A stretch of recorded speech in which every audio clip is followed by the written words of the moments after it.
Welcome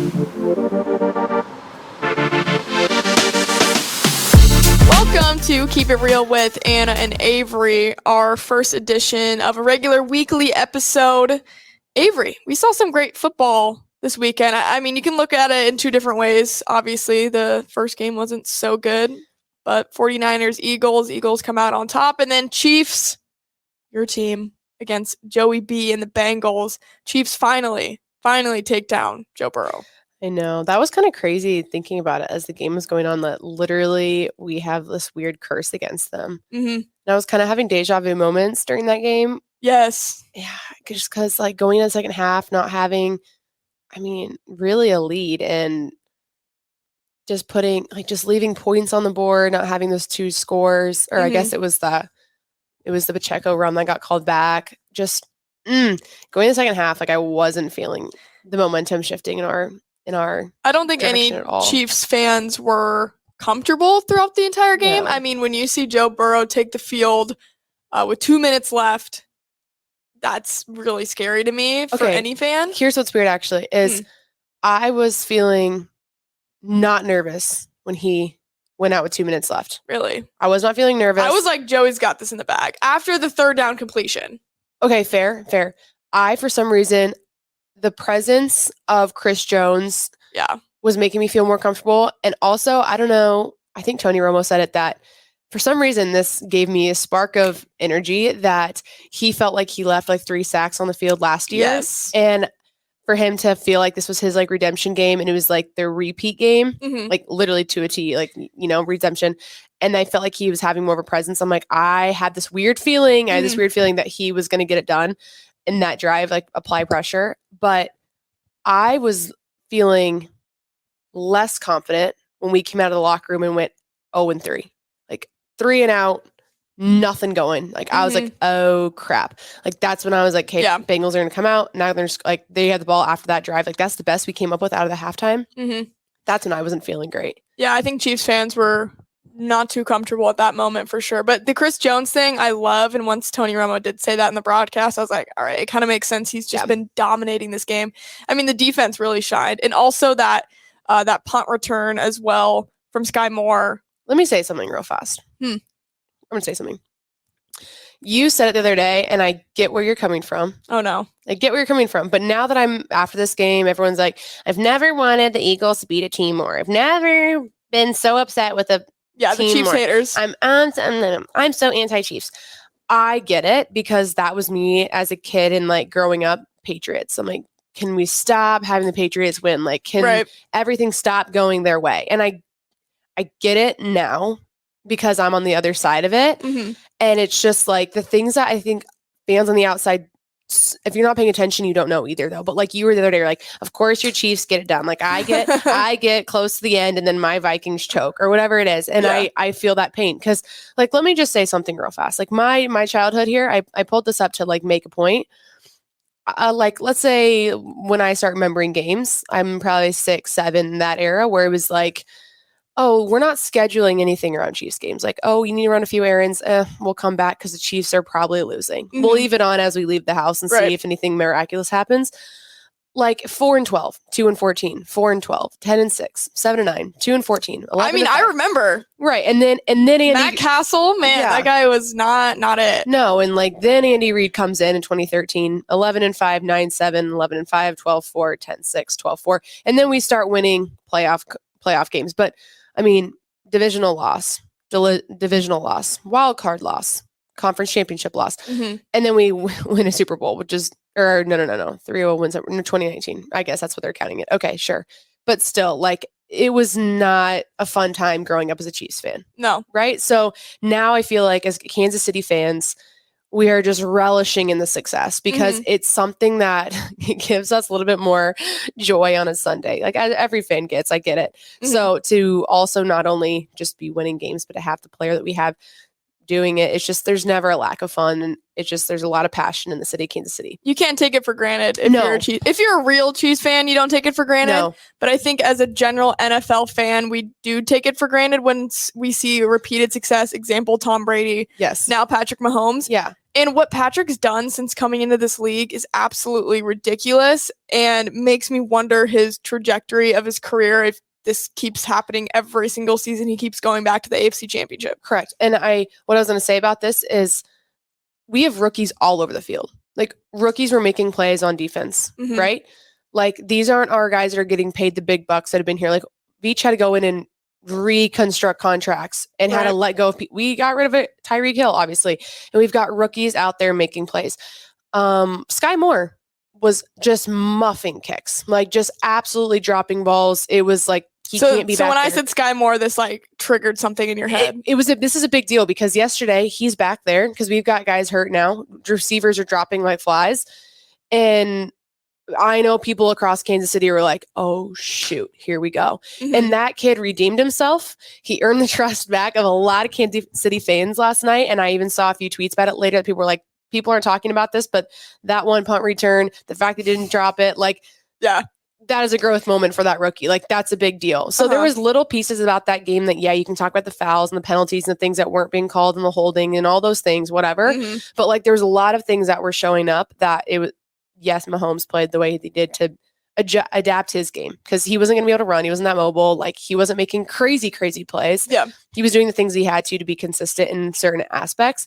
But then to know that the rookies were making that interception at the end of the game, that Sky Moore was catching those and getting returns. He wasn't just kneeing it, obviously. Right. Those are the little things that as a Chiefs fan, you pay attention to, that as an outside fan, you're maybe watching the holding call. Or you're watching the missed call that, oh, Chiefs just got lucky. But there's little things across the field that you're like, that's why I think we win that game. How tough the unnecessary roughness with Patrick Mahomes running out of bounds. And that was the right call. I mean, he was 2 feet out of bounds already. But obviously, it's so hard to stop your momentum. And I mean, I feel for the Bengals. So much. So the post-game interview with Zach Taylor, if you got to watch that, it was just heartbreaking because, and I love that he never really brought up the referees or anything like that. Like, Zach Taylor is pure class. Yeah. Former Nebraska guy as well. So really cool to see him on one of the biggest stages. But for sure, Zach Taylor handled that moment with class when he could have ripped one against the refs or said something because he has nothing to lose now. He's not going to the Super Bowl. I mean, in that moment, I can't believe he just stayed so calm and composed and just said, hey, it's not about one play. It's not about one player. It was an accumulation of things that went wrong. I mean, you point to the turnovers, you point to the misplays. The penalties were killing the Bengals as well. So that's just, there's so many different things. You can never pinpoint one play, and you can't say that a 15-yard penalty took the Chiefs to the Super Bowl because also you have to make that field goal, no matter what it is, no matter the yardage of that field goal, the pressure in that situation for Harrison Butker, like it takes some balls to make that as well and be successful as an NFL kicker. I think the defining moment of that entire situation was the fact that Mahomes was willing to make the run to get there in the first place. When like one ankle, we didn't see him running any other times much in that game. Like there was a few times where he was trying to scramble, got taken down, and like everyone was wincing, knowing he was on the ground. And the fact that he made that first down, like play, whatever, before getting hit, obviously, yeah, that gives us an extra 15 yards. But holy crap, the fact that he got there, that for me was the defining moment. Yeah, where he could have found a way to chuck it downfield. Okay, I can't remember what down we were at there. He had to get it, obviously. Yeah, but you're right though, because no one in sports, in my opinion, no matter if this is a rivalry or not, wants to see the reaction that we had to see from Osai. Like obviously. You got to feel for him. You do. And like, there's a lot of talk and that, yeah, sure, that's on you. But to almost send your team to the Super Bowl and then feel like that's on your shoulders, like I absolutely feel for him. And I saw clips after the locker room of his buddies coming to kind of help him in interviews and stuff. And some players also having some choice words for him. So I'm sorry he's battling a lot of things, obviously. But there's no worse feeling in the world than thinking that you were the sole reason why your team is not headed to the Super Bowl. Like, man, that's just an awful situation for Osai. And you got to feel for Joe Burrow as well. I mean, I don't know how much sympathy you have for him as a Chiefs fan. I respect. I love watching him play. Yeah, he's a great player, and what he went through with his ACL and coming back in the past 2 years and just dominating the game and having the weapons he has, but also utilizing his feet and finding ways to make plays happen. I think Joe Burrow is going to be a national treasure for a while now in the NFL. And I can't wait for more battles. Maybe we'll just get Chiefs Bengals every single year in the AFC Championship. But honestly, I'm not complaining because the game on the NFC side sucked. That was awful, but really unprecedented. I know. Unprecedented moment. Like, I actually kind of wish we would have seen Christian McCaffrey at quarterback. I was wondering the same thing. So, Chubba, whoa. Brock Purdy. Shout out Chubba Purdy, though. I'm sure he was at the game. Little Nebraska tie there. Brock Purdy goes down with what is a right elbow. His UCL. UCL, is that in your elbow? Yep. Okay, learning new things every day. And I don't even know if he could throw more than 5 or 6 yards, but the fact that he still went back out there and still tried to, I mean, even hand off the ball or get those little 3 or 5 yard throws. I wonder how much pain he was in. Well, they said it's a nerve thing, and so maybe he just couldn't feel. They literally said there's a good chance he's throwing right now and like not feeling. Oh, that's I don't like that. Mm-hmm. And I wonder if him going back in, he was told by team doctors like, hey, this could make it worse. So just know. But in that moment, I feel like the competitor in you is like, I don't care if this means I'm going to have to take an extra month. We're in the freaking NFC Championship. I'm going to play. And then I get 2 weeks to hopefully recover after this. Right. And just give your team a chance. But yeah, Brock Purdy, man, hats off to him. And it's okay. I think he can sleep at night knowing that he took his team to the NFC Championship, given that he was a third string quarterback. No doubt. And I think he'd feel just fine. But in his press conference, he was like, a lot of people were saying like, hey man, you got your whole career ahead of you. But he's like, it's not about that. It's about the other guys in this locker room that have explained to me how hard it is to get to this moment, because some people just don't realize the amount of work and how good a team can be. Example Bills, example Bengals, and not make it to the Super Bowl. I think that's such a good point, because at his age and like maturity, there's a lot expected of you. But for him to say that, like, that is so important for the locker room to hear him say that. But also just the fact that he's able to recognize that, like, yeah, you're right. Like, that's a great point. I do. Like, but it's not really about me.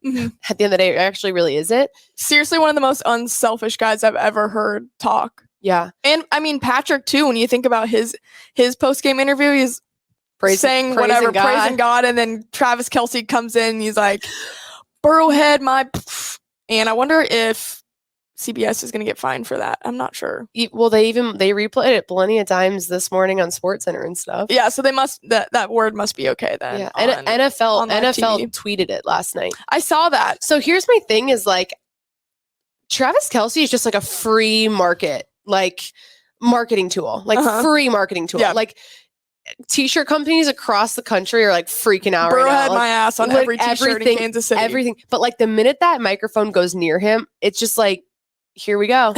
Like, here we go. Oh no, every time that the microphone was close to Travis Kelce, I was like, what are we about to hear? And like, genuinely, I kind of love it. Yeah. Because even like, I don't know, I guess like just as a fan who enjoys sports, like, we get sugar-coated answers so much. Like, I mean, being a sports reporter, I appreciate a fan. The Travis Kelce's of the world. Oh my, like, I want to get your reaction. Like, give me your emotion. Like, like, I don't want you to, like, you know what, great. Like, great on Pat, great on Brock. Like, I do think they're giving, like, great answers. Like, those are the things you probably should say in those moments. But that's why you got to have a guy like Travis Kelce that comes into a situation and tell you what they're feeling, what they're thinking. Like, I don't want we just got through it. It was a tough stretch. That's what our team's about. So proud of my guys. Like, quit it. We know. Tell me something juicy. We know you love them. Okay. Like, we get it. Like, I don't want that. I want Travis Kelce's whatever injected into everyone's, like, calling out the Cincinnati mayor on live TV. Why not? Travis Kelce. Why not? I love it. I love it so much. And there was a moment, we talked about this a little bit before, Avery. So Andy Reid grabbed the mic from Jim, I think it was Jim Nantz, right? Yeah. So it was a CBS, it was a CBS game. So Jim Nantz, first of all, how did he get down there? I said it yesterday during the game. I literally go, that was fast. How did he get, was there a 2-minute break? Like, how did he get from upstairs to downstairs? He got down there. I want to know, because I want a tunnel injected into some games that I work, because these stair sprints. Oh my gosh, yeah. And missing games because of it. Like, I need, the little slide thing that the elves ride in Polar Express? Yes. I want it. Like the tubes? Yeah. They hop in and all there should be little tube elevators in all arenas for the reporters or the announcers to get around. I'm missing games while I'm trying to get down there ready for the next interview. Yeah, I don't know what's more impressive, how Jim Nantz calls games or how fast he got down to the stage and was just ready. I don't know. Like every single time that I got to leave, like at a end of a period, I miss a goal every time. Mm-hmm. It always happens when you're walking in the hallway or walking down the stairs and you're like, how did I miss that? How did I miss? And it's so funny you noticed it because I don't think those are things that people pay attention to, but we do. Oh, yeah. So literally in the game, I said to my family, I was like, how did he get down there that fast? It's like Arrowhead's a tall stadium. It's a long elevator ride. And those elevators, mind you, are so slow in any sort of arena because so many people use them. The slowest elevators I've ever been on. Because they're usually used for like food. And they've got to be the fastest elevators. Yeah. And they're the slowest things. And I've been in the inside works of Arrowhead. Mm-hmm. Like, I know there's just one main like vein that can take you top to like at one, but like genuinely how? You know, like I have no idea. Anyway, back to your point. Back to my point, though. So Jim Nantz is interviewing Andy Reid, and good old Andy Reid, love him to death, grabs a microphone from Jim Nantz. And if you're not in the sports reporting realm, grabbing a mic from a reporter is like the biggest no-no ever. Like, you are not supposed to let anyone run off or grab the mic from you because you have standards to uphold and words to not be said on live TV. Example, anything that can come out of Travis Kelce's mouth. I'm sure Andy Reid wasn't about to do that, but you never know. And the golden rule is to never let anyone grab the mic from you. But Andy Reid snatched it out of Jim Nantz's hand. Now, mind you, he handed over the trophy to grab the mic. Then Andy sets the trophy down. Yeah. Did you see that? He just set it down. He's like, just I have plenty of these. Just hold that guy. Yeah, like he could have just held it. So he grabs the mic and must have like hit the mute button on it or something like that because the next words out of Andy Reid's mouth you cannot hear at all. And he's like, oh. And hands the mic over to Jim. Jim fixes it or something. I don't know. He figures it out. But that is like a heart drop moment. And I'm sure everyone in that production truck was like, oh my God, because anyone holding the microphone that's not affiliated with the news station or the broadcast people, like not good at all. I don't know. I've had people try to grab mics out of my hand, but every time I'm death gripping that thing and making sure I'm holding onto it with them, even though it's like really weird and awkward to do, I try to never let anyone hold the mic at all. The most awkward thing to do. Mm-hmm. Like this summer, I had to do graduation interviews. Mm-hmm. And mind you, like these aren't athletes. They might not get interviewed a lot. These are just random students. Yeah. I'm right here, right? I'm right here. And then Miss Graduate over here, two hands on the mic. Oh God. And I'm holding. So now we've got 3 hands on the mic. Oh God. And it's not that big of a deal. It was like just on the big screen. It wasn't like I was being broadcasted somewhere. Yeah. But like still, my instinct, you can't let anyone... is like, no, I'm not letting go here. I'm sorry. It's not supposed to. Miss Graduate girl, ripped. What? Ripped.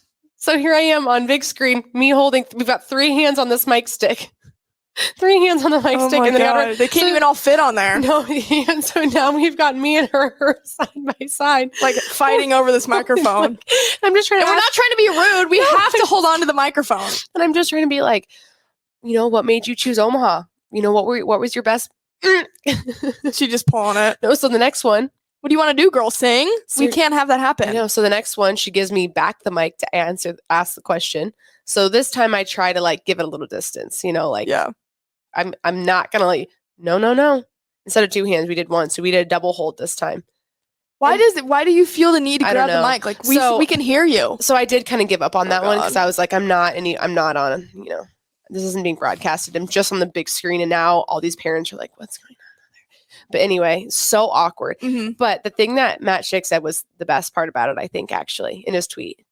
Oh, yeah. He was like, every microphone should have like an automatic mute when someone rips it out of your hand. Yep. Like, how humbling would that be? Like, imagine my situation. The girl tries to rip it. No, not for you. Mm-hmm. You can't do not grab. PSA, don't grab a microphone from a reporter's hand. Just let them hold it. That's their job. They can't let you hold it. They're not trying to be mean or aggressive. I literally can't have you hold the microphone. Bad things are going to happen if that occurs. Imagine if they would have gone back and forth like Nantz and Andy, and like Andy just wanted to hold it, and every time he got it, Nantz just kind of gave it up. But if anyone's gonna grab the microphone, Andy Reid, I'm fine with. But if it was Travis or it got into a player's hand, that would be bad.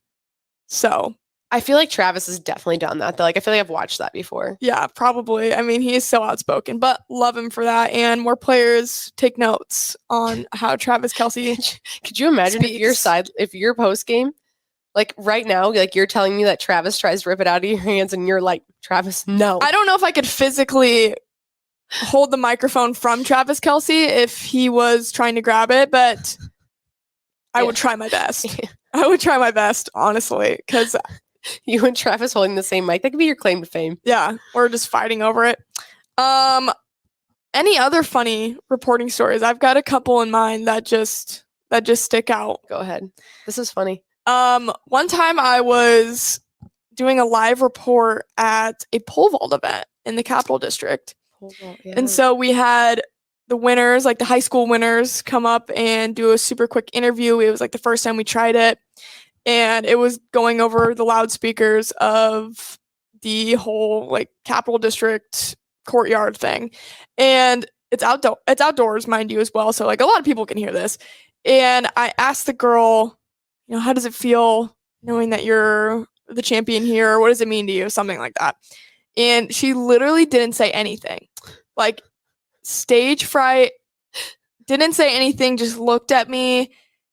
And at that moment, I was like, I don't know really what to do or how to help you. So I I pulled the microphone back and I was like, she's speechless, guys. Congratulations. And I had no idea what to say. I was going to say, what do you say? She's got nothing to say. I was trying to save her, but seriously, she just looked at me. Nothing came out of her mouth. And I felt really bad because she was probably like 17 years old or something like that. So I wasn't going to obviously make fun of her or anything. I feel like you did the best of like your ability there to kind of like. Oh, yeah. I was like, she's speechless. She's She's so happy she won. Yeah, yeah. Thanks. Congratulations. Yeah. So that's how you handle that. Weird. She's speechless. Yeah. What do you do when your interviewee doesn't want to talk? Literally doesn't say anything. Yeah, that was interesting.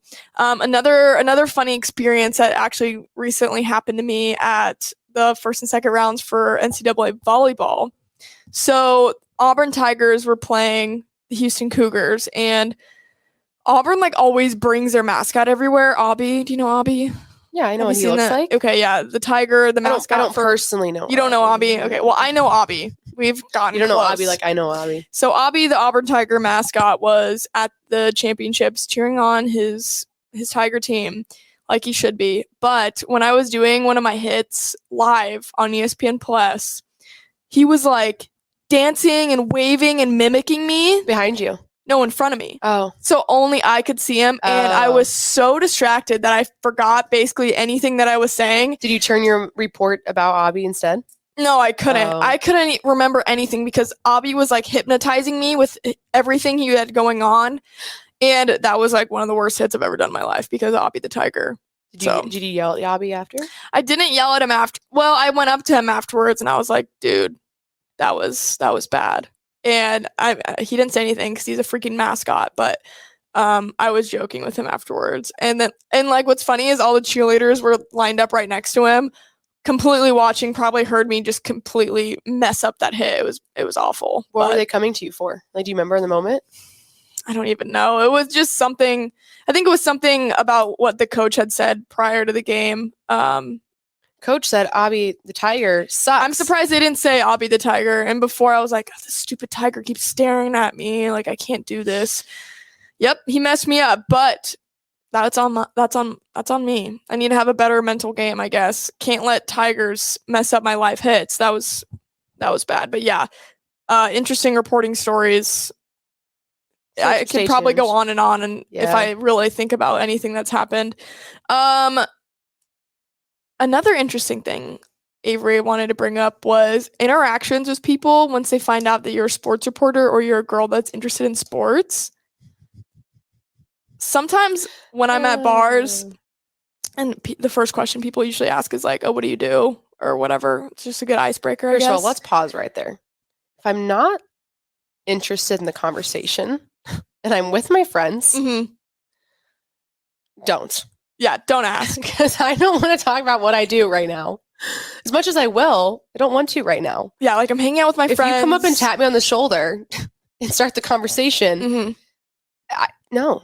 What I was getting at is sometimes when I'm out, and I've seen other sports reporters, female, tweet this about how they sometimes don't like to say that they're a sports reporter or they're in sports or something like that because it just leads to interesting conversations. But so I went to Hawaii recently, and the first questions anyone asks is usually like, why are you here? What do you do? Whatever. Like they kind of start off with that because obviously you're in Hawaii, you're not a native of Hawaii, and it's obvious, and you have no idea where you're going or what you're doing, and you're at like the most touristy places ever.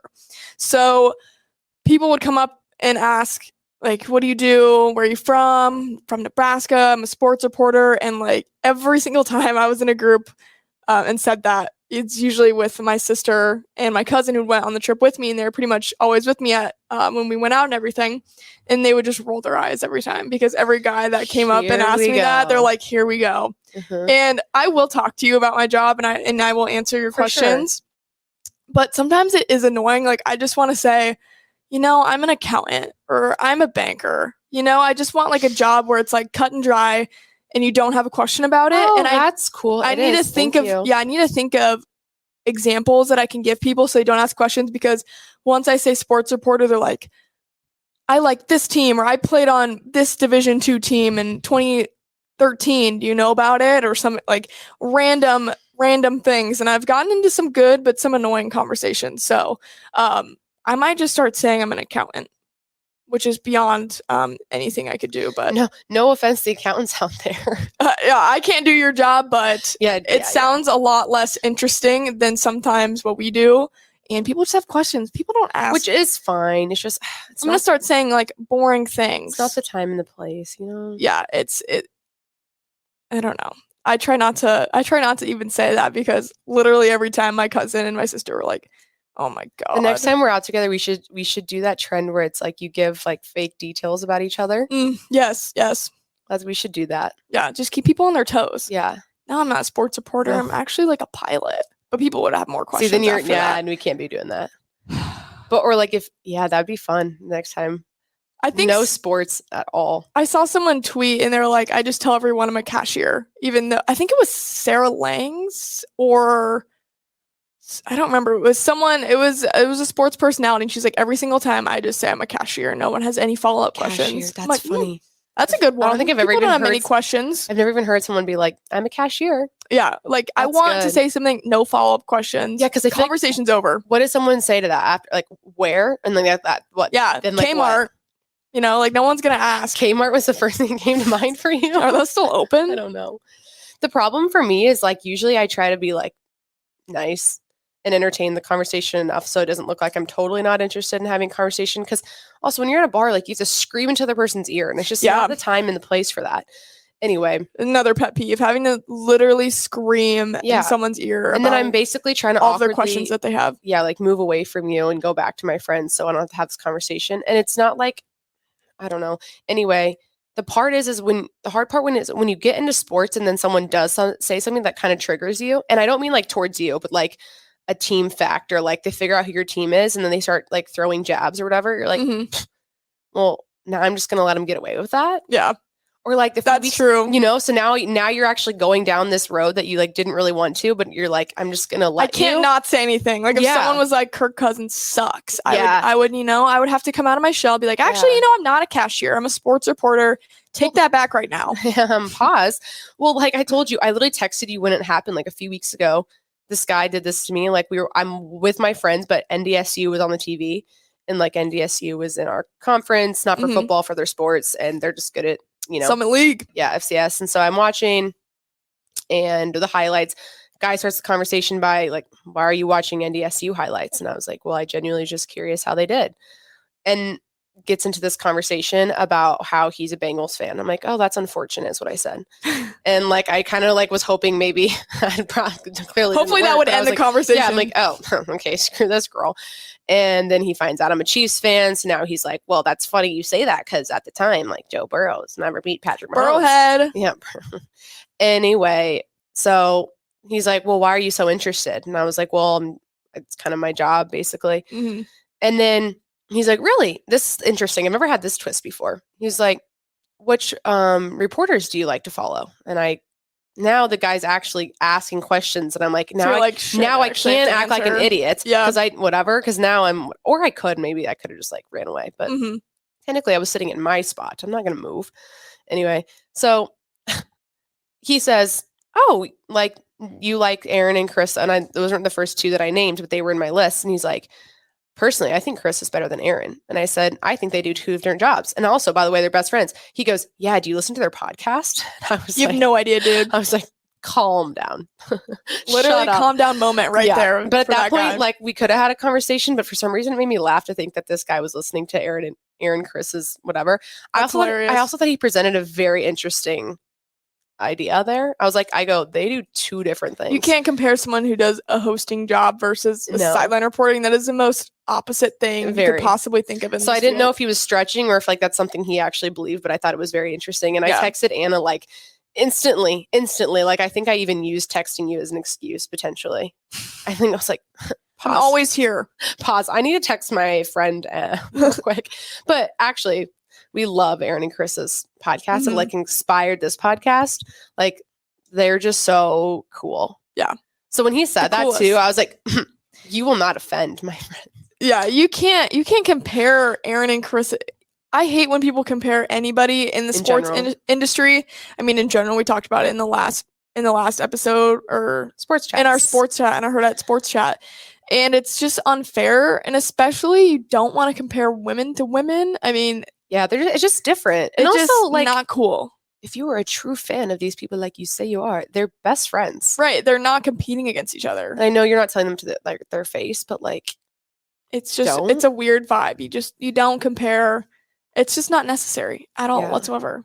I just thought that was so funny. Like, stop comparing people 2023. Like, you had sports interactions and I had calm down podcast interaction. Really weird. Yeah. I get asked my job a lot. And then again, that leads to a lot of rabbit holes. I get myself into too many conversations that I'm like, that's true. Dude, I don't want to listen. Or it's funny though, because they'll keep talking about sports or something that they're interested in. I'm like, dude, you should start a podcast. Yeah, you should start a podcast and talk about this because I don't have the time to hear about the 2013 Jaguars.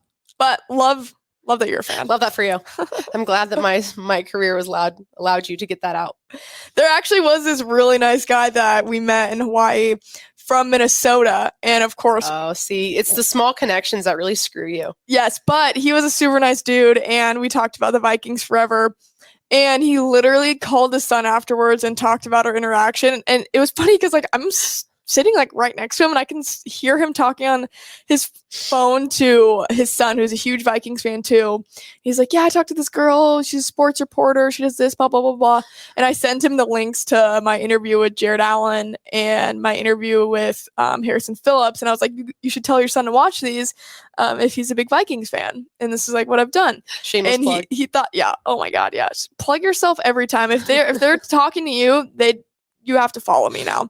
But yeah, I sent him those interviews and I just thought it was funny because I was telling him, pause before we keep going. Can you follow me real fast? Yeah, before you keep talking to me, this is going to cost you. You now have to follow me and give me 5 stars on honestly, my kudos podcast. to you because I feel like I don't want you to have any clue what I do. Really? I mean, I'm such an open book. No, I'm too much of an open book sometimes. Depends on the interaction, but like.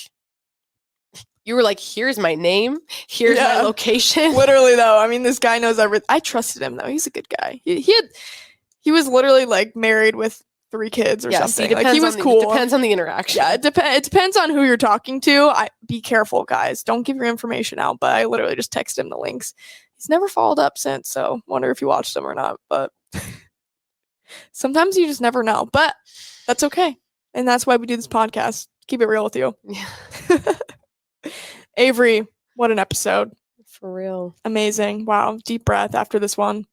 Wait, I want to think of something. Or I can go back to the jobs I'm a hostess at Oscar's Pizza. I did that when I was 16. I can talk all about Oscar's Pizza if you want. Say we've got good ranch. Don't believe me? Go try it out. Best ranch. Peace. Runza Ranch, probably number 1. Oscar's Ranch, number 2. Really? I would say Runza's still top tier. Okay. If I'm judging. Nobody asked, but you're a ranch connoisseur. Ranch connoisseur and burger connoisseur. If you have burger questions, let me know. Also pizza. Big pizza connoisseur. Yeah, but now you're really Keep it stuck real. into a conversation, though.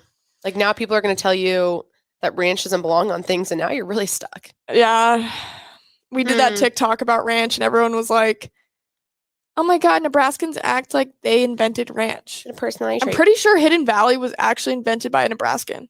Whatever Dorothy Lynch is, apparently that's a... Yeah, Dorothy Lynch, but that's not ranch. That's like... No, I know, but like... That's a salad dressing. I understand, but like, that was a Nebraska thing. Like, ranch. Yeah. Well, we both were on a podcast with someone from the South, and when I brought up ranch, you know what I'm talking about? Yeah. He argued me hard. Yeah, like, no, people have hot takes on ranch all over the country. Like, I think barbecue sauce and ranch, like here's my Kansas City coming out, like, that is a side dipping sauce for your fries. I do use barbecue sauce sometimes with my fries, but I would use ranch more. Yeah, I would, but you also don't live in Kansas City where This has me hungry for lunch. Oh my God. Shout out Joe's Barbecue. I need to go there. I have never been there. I've only been to Q39. Which one's better? Oh, so Q39. Really? Oh gosh, yeah. But if you go to Joe's in Kansas City, it's literally like attached to a gas station. I've seen that. Fire. Yeah. I'll get back to you once I try that. But for now, I'm going to say Kansas City barbecue is king. And I feel like that is tough to dethrone because that is kind of the only thing Kansas City really has going for them, right? And on that, see you later. Talk to you guys next Nebraska's week. got ranch. Kansas City only has barbecue. That's about all we have. Oh, we have corn here too. Do you guys have much corn down in Kansas? Yeah, we're more known for wheat. Not good enough corn. Okay, more wheat. Duh. Like when Kansas wins. The Shockers. Wave the yeah, wheat. the wheat wave. I actually learned about that recently. I was like, why are they doing that? Which is funny though, because like Nebraska does that too. The wheat wave? Not we like. Okay. And then we clap. Fun fact about Nebraskans, Nebraskans, we don't clap on beat very well. No. Like, and I don't know if it's because like when you're in the stadium, like you just hear the echoing. But holy crap, we clap at everything. Everything's got a clapping rhythm. Yep, but from it's the never tunnel on walk beat. to the chants to the song. Like I'm sure everyone else has, but like we're clappers and we're just not very good clappers on beats. Interesting take. Sometimes the most awkward thing ever at a football game is when you're with a group of people and you all like low-key start chanting like quietly and then you have to get louder when... Do you know what I mean? Isn't it just so weird when you're with a group and you have to start chanting and it's just not anyone there's vibe? Or like, in terms of what? Like when they go Husker power yeah. and you're like yelling power back and people around, like not everyone around you's doing it, but you're just like going for it. Like I'm always the person to join in on chants and stuff, but sometimes the people that you're with mean like aren't when about you like it. You mean when you like bring new people or something? Not like okay, yeah, I get that because you feel like you explain it and then you're kind of like, oh, this is what we always do, and like this isn't normal to them. So now I feel it's kind of like taking someone that never goes to church or never has been to church to a mass or something, and they don't know when to stand up or sit down, or they don't know when to like say the prayers out loud and stuff. You should bring anyone to church though if you want, go for it. But what I'm saying is that it's so funny when there's all these traditions like at Nebraska games. If you took someone that had no idea, cool moment after the NFC Championship, Jalen Hurts does the Eagles chant. Fly, Eagles, fly. Thought that was pretty cool because they had the lyrics for him. Did you see that on the sheet? Yeah, and SportsCenter this morning was like, the man can sing. Yeah, he wasn't bad either. Jalen Hurts kind of has some pipes, man. Yeah. Like, he did good. No. I was impressed. I would be kind of nervous. Do you think Patrick would sing like that? No. You don't think so? I mean, God love the man, but people barely can listen to him talk. That's what he sounds like to me. I don't think it bothers me because it's like a smoker, like a smoker's voice. I always feel like maybe it's because after game though, like he just screamed. No, he always sounds like raspy like that. He does, but I feel like it doesn't bother me because I feel like I hear him talk a lot, and I just don't pay attention to it. But everyone else is just like, he's like kind of like if Kermit the Frog smoked like 4 packs a day is kind of what he sounds like. I feel like. I wonder though, because I feel like I'm just curious if it's like his presentation voice and it comes off like that way. Because when you hear he's like trying to be deep, but again, like to your point though, he just got over trying to yell at his offensive linemen and his everyone on the team for the entire in Burrowhead where it's very loud. But I liked how he was like, is this place still called Arrowhead? I thought that was cool. He had a lot of like slight jabs, which is kind of and then he talked about cigars too, and I was like, Mahomes manner. Very Mahomes. No Travis Kelce energy here. No. He was like, he'll slight you, but in a very low-key way. Yeah, it was good. We still call this place Arrowhead. And then he was like, we don't got scars, but I think we'll be ready. He said one more thing at the very end with like the presentation, the trophy presentation. And I wish I could remember what he said. I was like, oh, Mahomes. Yeah, there were some jabs left and right between Kelce and Mahomes, but the way Kelce presents them, I love it. I kind of like it. Mm-hmm. I mean, I'm sure I'd feel different if I was on their side, but like if we were talking as much as they did and like some things like, or whatever, I feel like, yeah, then maybe we deserved it. But it adds a little bit more like just fire to the game. Like we said, came back to earlier, like I don't want the sugar-coated answer all the time. Like I want to know how you really feel. You're a competitor. Like, can I see it? Like we watch it, but like, can I see you give off like what you're playing for right now? Right. Like that's why not to keep going on this topic, but like, I don't know if you listened to Aaron and Chris's podcast episode, like right before the end of the year about Aaron and Sherman's interview. Yeah. Did you listen to it? Yep. And she talks about, like, they go over it. And obviously, if you don't know what I'm talking about, Sherman and Crabtree, Seahawks, 49ers, had this huge, beef. Yeah. And everyone knew about it. And it was just, like, kind of what we saw this week. A lot of billboard material going into the game. Like, lots of words being thrown around. They were just going at it. And, like, the last play of the game that was going to, either be the deciding factor, if I recall, 49ers winning. Sherman makes the play. It was a huge deal. Aaron grabs him after the game. He's so emotional. And she is in this interview being like, or in the podcast episode, she's like, looking back on it, I literally cringe because I wish I would have asked my questions differently. Yeah, but I think she did a great job. I thought so too. And I think it's just when you're in this industry, like you're very critical. So Aaron's like, I literally asked him like what happened on that play. And she's like, I wish I would have rephrased it differently. She's like, and then I go on to say like, he goes, because he's so fired up and he's like screaming and like people took it the wrong way. They thought they were like yelling at her. He's a scary dude. Yeah. And she like has a great relationship with him. And she was like, I loved it. This is the first time that a player was like giving me like what I wanted in an interview. Like, give me the emotion, give me the passion, like whatever. And then afterwards, she's like, I literally asked him, I'm like, who was talking about you? It is funny listening back to it. And she's like, I wish I would have said like, what was being said or something, or like, were there other words exchanged during the Crabtree. game? Yeah, like, Crabtree. Yeah. And he's like, LOB, and like is off, whatever. Yeah. And it's so funny because afterwards she said people were kind of taking it the wrong way. And they're like, oh my God, like he needs to calm down. Like he's yelling at her and all these things. And she's like, no, like I loved it. Like that's what I want. And so that was like, I feel like one of the first times, at least of what I remember, where an athlete got that outspoken on TV. Yeah, that's probably why we all were like, he was allowed to, and Fox didn't cut away or anything like that. Well, they did though. She said because she was going to ask a third question, and they're like, hey, like we don't know, like what, like we're gonna like leave it. So they told Aaron and her. Yes. So she said I was going on my third question, and I was like, and back to you, Joe. And she was like, she's like, I hated it, but like I wish they would have let us keep going, but we didn't know what he was going to say at that point. Yeah.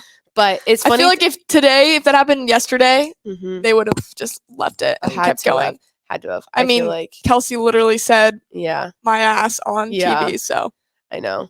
But I like to my point, like I think it's like that's the stuff that we want to see, right? But then like sometimes it's like frowned upon, like you got to be professional. Like, come on, you can't, whatever. But then when they do it, it's like, yes, like we want more of it. How many times was that reaction on Twitter yesterday versus whoever else saying, I'm just really happy really to proud, be part of this team. Yeah, really happy for this team. It all starts in that locker room in August. We want to see more of you. And I love that Jason Kelce and Travis Kelce do the podcast together. It's literally the Kelce Bowl. Shout out to their mom. Yeah. You're winning either way, is what Travis said. Yeah. I mean, that's they'll have an episode cool. this week? I hope so. I feel like they will. They've got some time off.